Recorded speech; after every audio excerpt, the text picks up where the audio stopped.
ये कहानी है एक ऐसे शख्स की जिसके बारे में बहुत कम लोगों को पता होगा।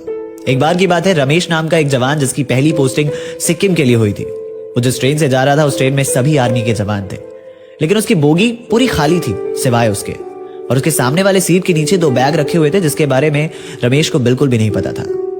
देर रात हो चुकी थी और लोग उसकी बोगी की ओर से अगर गुजरते तो सामने वाले सीट पर प्रणाम करते और आगे निकल जाते। रमेश ने सोचा कि इस बारे में सुबह पूछता हूं, और नींद भी उसको काफी आ रही थी तो वो सो गया। बीच रात में जब उसकी नींद खुली तो देखा कि सामने वाले सीट पर आर्मी के ड्रेस में एक शख्स बैठा हुआ रमेश की ओर देखकर मुस्कुरा रहा था। रमेश भी मुस्कुराया और पूछा कि इस सीट पर लोग प्रणाम क्यों कर रहे हैं। तो सामने वाले शख्स ने कोई जवाब नहीं दिया, वो पहले की भांति मुस्कुरा रहा था। रमेश को थोड़ा अजीब लगा और वो वापस से सो गया। और अचानक से जब उसकी आंखें फिर से खुली तो देखा सामने कोई था ही नहीं। ये देखकर रमेश थोड़ा डर गया और इस वजह से उसको पूरी रात नींद नहीं आई। अगली सुबह उठा तो सबसे पहले उसने यही सवाल सबसे किया कि मेरे सामने वाले सीट पर ऐसी ऐसी चीजें हुई। तो लोगों ने बताया कि ये सीट बाबा हरभजन सिंह की है।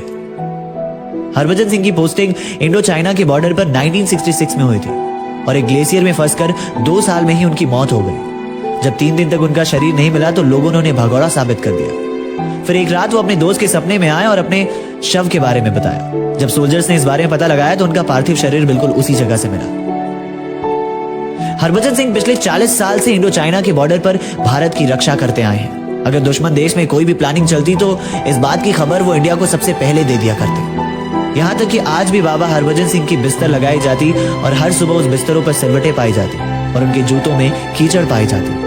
और हर साल 2 महीने के लिए उन्हें गांव जाने की छुट्टी भी मिलती और उनका सारा सामान रेलवे स्टेशन से सैनिकों के द्वारा उनके गांव तक पहुंचाया जाता। इस वजह से लोगों ने उन्हें बाबा की उपाधि दे दी और उनके नाम का एक मंदिर भी बनवाया। और यह भी कहा जाता है कि अगर सीमा पर कोई भी जवान अनुशासन में नहीं रहता तो बाबा हरभजन सिंह उन्हें सजा भी देते, और अगर किसी जवान की गलती से आंखें लग जाती तो उन्हें थप्पड़ मार के जगाया भी करते। जब ये सारी बात रमेश को पता चली तो रमेश काफी अचंभित सा हो गया।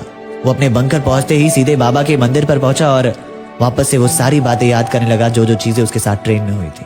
और इस बार फिर से बाबा हरभजन सिंह उसके सामने वही मुस्कुराता हुआ चेहरा लेकर खड़े हुए। लेकिन इस बार रमेश ने उन्हें अनदेखा नहीं किया बल्कि दिल से एक सल्यूट मारा। अर्थात कमाल है ना, लोग यूं ही डरते हैं। ये भी बड़ी अजीब विडंबना है। कोई मर मर के जीता है और कोई मर के जीता है। अर्थात एक जवान कहलाना इतना आसान नहीं है। जज्बातों को पिघलाकर रगों में लोहा भरना पड़ता है।